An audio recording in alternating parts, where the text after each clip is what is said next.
FPL Game Week 14 final team selection decisions. In today's video, we're going to go through everything you need to know going into the upcoming Game Week 14 deadline. We'll have a look at players to buy. We'll answer your key questions. We'll talk about the big captaincy debate this week between Cole Palmer, Salah, or if you still own Erling Haaland. We'll have players to buy.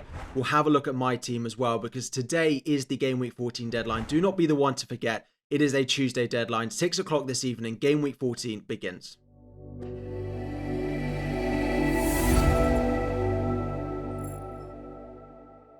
What is up, everyone? FPL Harry here. Before we dive in, 1,712 likes is the aim. Subscribe if you are new around here. And I know there have been a lot of videos over the past couple of days. So those of you who have actually watched the transfer plans and the transfer targets, thank you so much for the support on those videos. I know there's a lot of content being put out by a lot of people in a very, very short space of time. So I appreciate you going and putting all of the views and all of the support and all the comments on those videos. To dive in, we're having a look at final decisions, but of course the deadline is today. The first thing is we're going to answer pretty much every week is what to do with Erling Haaland. Now, they have got a couple of their more difficult fixtures out of the way. They do play Forest at home and Palace away in the next two, and you do expect Manchester City to turn it around at some point. However, we can keep waiting, right? Every week it's going to be, is this going to be the week? Is this going to be the week? And then when you've got the likes of Salah, Palmer, Saka continuing to perform, and lots of forwards looking very, very good as well. And now some of the more expensive defenders in the likes of Gabriel, Trent and Van Dijk looking like they need to be invested in as well. I do still think it is a time to go and sell Haaland. Now, if you own him and you want to keep him, potentially captain him this week, it's not the worst decision. I can understand why you'd want to do it.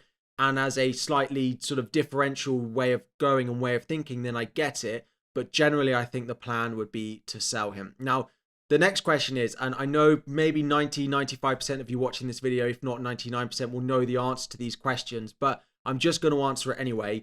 I get there's a lot of confusion that because it's a midweek deadline, is this a double game week? No, it's just another single game week that just happens to be during the midweek, basically. So the game week we just had, game week 13, was from Friday, Saturday, Sunday. Then we have game week 14, which is Tuesday, Wednesday, Thursday, and then the games next Saturday will be a whole new game week in game week 15. So if you play a triple captain, you don't get it for 2 games. It is just the midweek round of fixtures. Now, then the other question is actually Cole Palmer not a bad triple captaincy option going away to Southampton? Generally, I don't love a triple captain or general chips to be played in a midweek round of fixtures. There's often a little bit more rotation. There might often be a few early subs going around as well. And they can be a little bit more low scoring with the rotation and with the other players. Even if Palmer starts, which is fully expected, there might be a few other players in that Chelsea team who do start that we might not expect, which might hamper his output a little bit. So it's not a double game week, and I wouldn't be using any chips this week.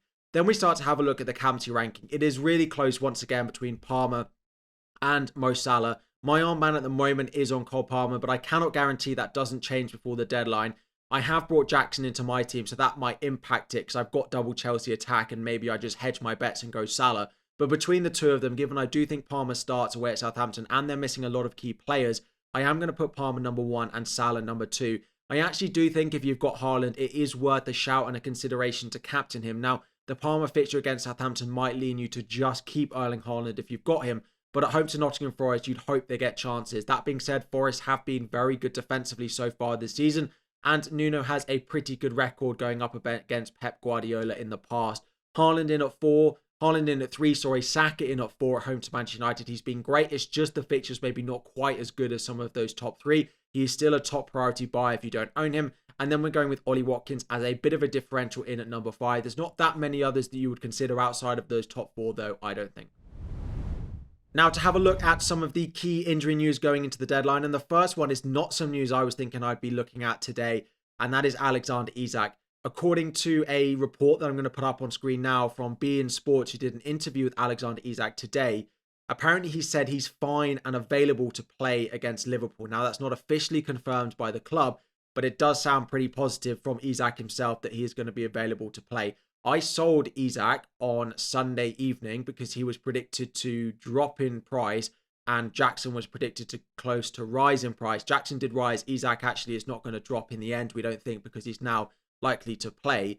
Would I still do that transfer now if I knew it? Maybe, maybe not. Anyone who watched my videos last week know that I was basically looking for an excuse to do the Isak to Jackson transfer. I felt like I got the decision wrong. The ownership of Palmer is going up and up. The fixtures are really nice.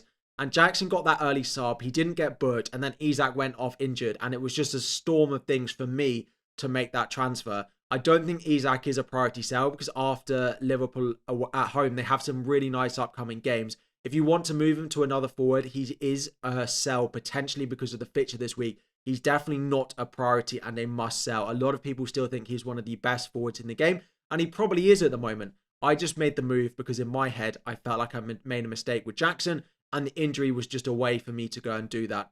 Next up is Gabriel. So he got taken off at half time. We thought potentially with a concussion, but Arsenal didn't use a concussion protocol substitution because if they did, he would have to miss 7 days of football. So there was no way he'd play that Manchester United game. So they just took him off at half time, didn't use a concussion sub, and basically said it's just a sort of reintroduction of the injury that he had midweek. I do expect Gabriel to play midweek. It is a massive game against Manchester United, who have just beaten Everton 4-0.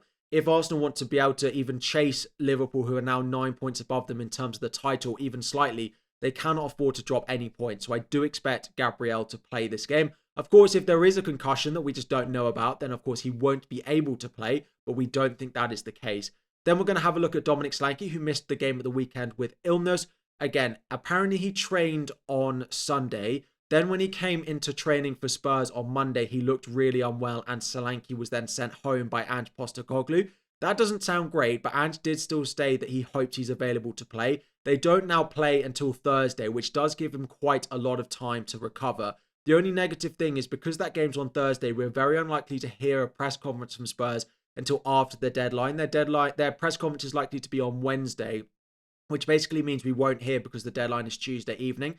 Given what we've heard, there has actually been a sickness going around, and it's probably the same one that if you know that Focal and Raptor have both had this illness over the past couple of weeks. Now, it might not be the same, and I might be clutching a little bit here. It's not been great, but I do probably expect all three of these players to probably start their games this week.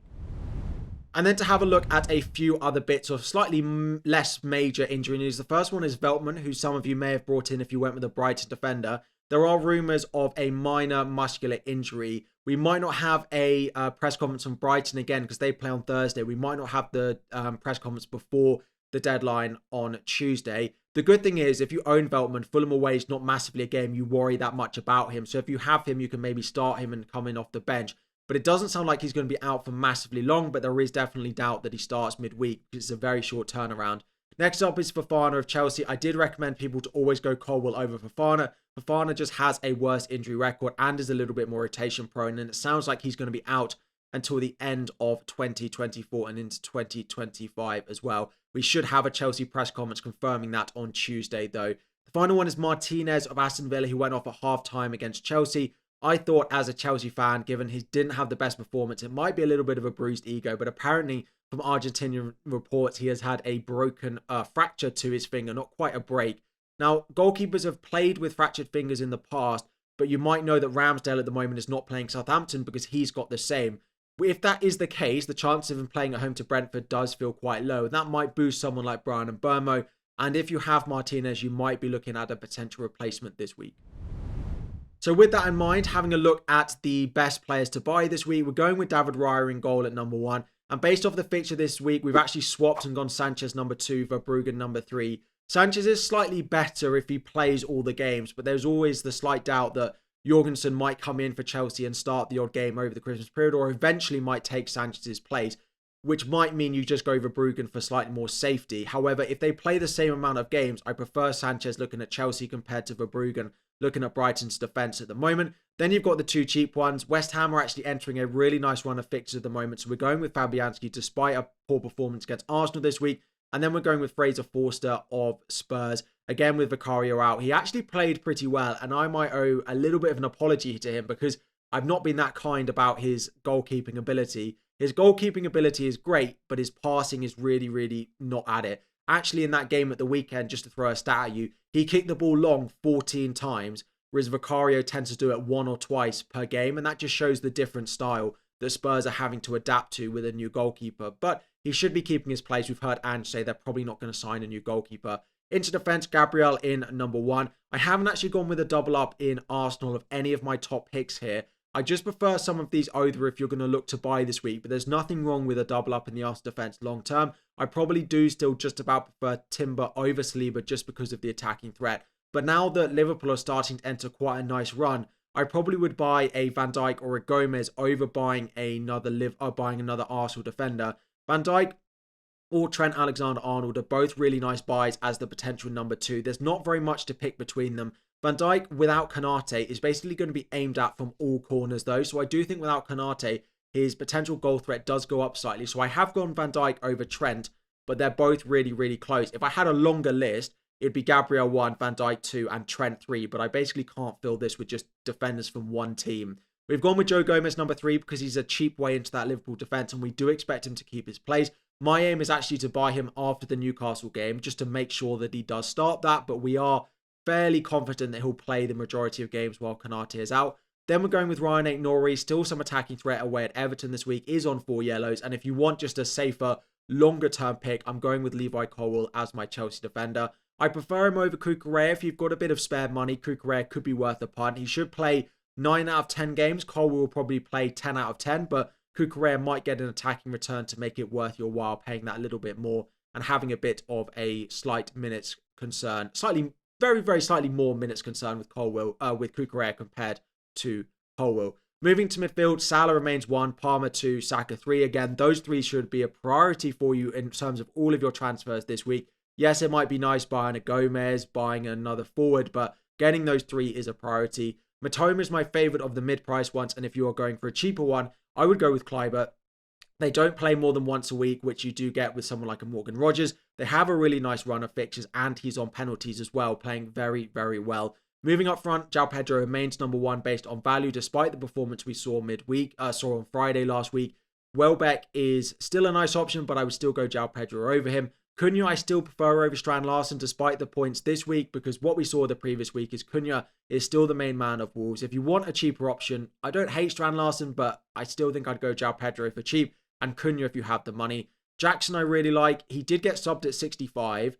He didn't get booked, so I do think he starts against Southampton. I understand that some of you have much bigger concerns about him starting than I do, but for me, if he was not going to start that, he either would have played more minutes against Aston Villa or he would have picked up a yellow card deliberately to miss that game if he wasn't going to start. So I personally think he plays it, but there is a little bit of doubt there. Evan Nilsson is number 4 because he's really nice value, and if you're not going with a Bournemouth midfielder, he's a very nice buy. And then we do have Alexander Isak, who looks like he's back available, number 5. He might be high next week once the fixtures come up. And if we see a bit more of improved performances from Newcastle, then maybe they'll go slightly up the list. But I haven't been that impressed with them recently.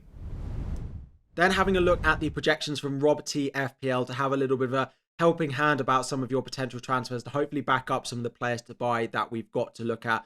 In terms of most goals scored, Manchester City are actually ranked out in. Well, first, some of these things can be a little bit slow to understand as teams drop in form, but of course, they are still Manchester City, but I'm not sure I'd quite put them first. Chelsea in at second at 2.4. You've got Arsenal in at 2. Aston Villa at just over 2 as well. And then you've got Spurs and Liverpool coming in just under 2. This would imply that Cole Palmer is maybe a slightly better captain, but Chelsea share around the goals more than maybe Liverpool are doing at the moment. In terms of clean sheets, we do have Manchester City coming out in first, but we've watched them defend recently, so I'm not that confident on that. Then we have Arsenal in at 40% exactly. And remember, 40% is that magic number for defenders, for defenses, that if it's below that, it's not that reliable. But with the potential injuries and suspensions that Southampton do have, Colwill and Chelsea at 36% is not the best, not the worst bet that you could take this week. Outside of that, you've got Liverpool at 27%. You've got Everton at 31%. There's not really that much to write home about in terms of clean sheets this midweek, although midweek games can tend to have a little bit of a reserved edge from teams and maybe a bit low scoring as well.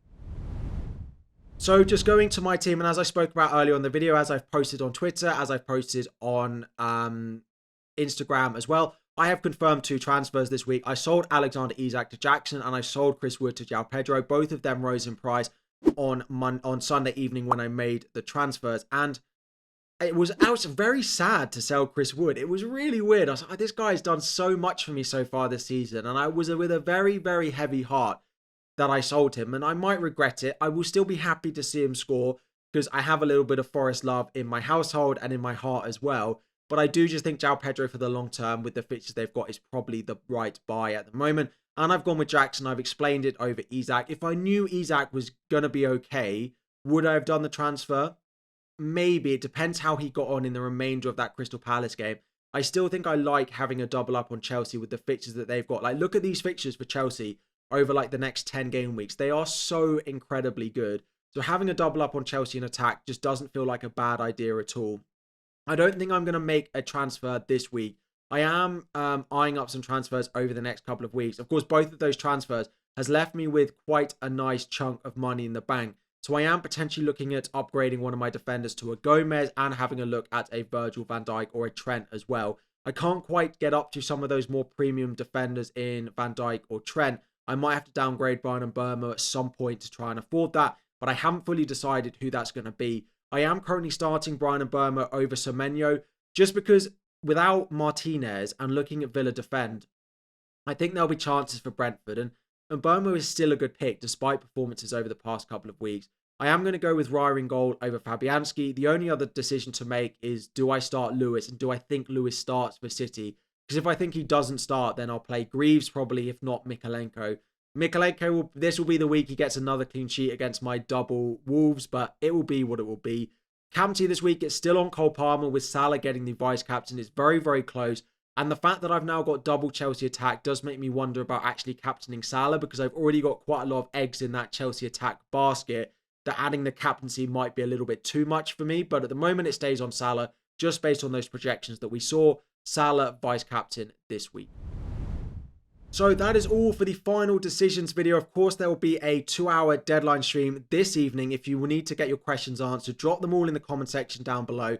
Click the link above to get and set notified for when that stream does go live. Of course, I've said 4 o'clock until 6 o'clock where the deadline is UK time. Remember, normally when it's a Friday evening deadline, it's 6:30. It is 6 o'clock on Tuesday because the first kickoff is 7:30 UK time, not the usual 8 o'clock. So don't let that half an hour catch you out as well. Every week there'll be someone in the comments if there's a random deadline saying I missed the deadline. Do not let that be you, that it is earlier. The stream will be live to hopefully give you that reminder when it does go live as well. If you need more content throughout the day or throughout the week as well, like tomorrow, Wednesday, will be a very, very quiet day for a lot of FPL content.